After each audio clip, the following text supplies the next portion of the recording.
A perfectly stitched quilt label can be just the thing to finish off a beautiful quilt. Whether you want to note down the details of the quilt or are looking to add a personalized message, this is a great addition to any project.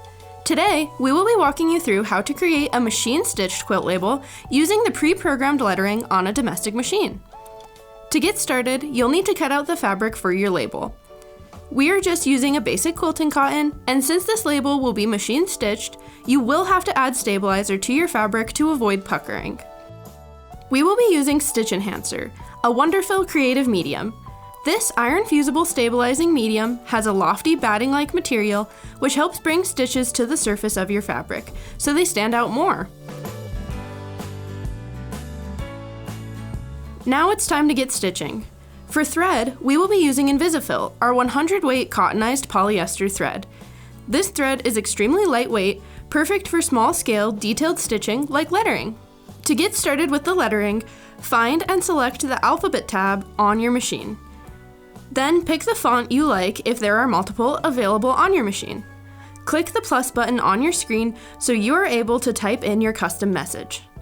Then let your machine get to work. Keep in mind that the settings on your machine may be in slightly different places depending on what machine you're using.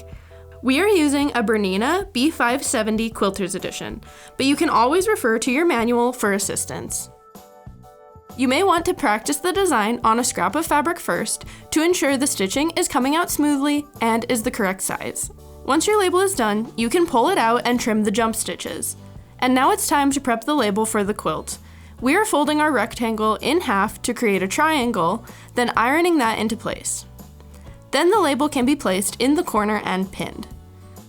Stitch along the two outer edges to attach it using a straight stitch, and leave the inside edge loose. If you created a square or rectangular label instead, you will want to turn under and iron all four edges for a cleaner finish. Then, pin it into place on the back side of your quilt, tucked neatly into a corner, and stitch. To attach the label, we are using Invisafil in the top and Decabob in the bobbin.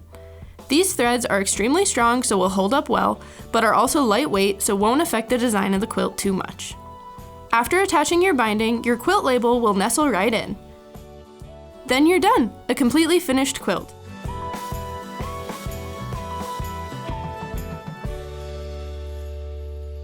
Thanks for watching, and if you enjoyed this video, don't forget to like and subscribe for more great tips, tricks, and tutorials.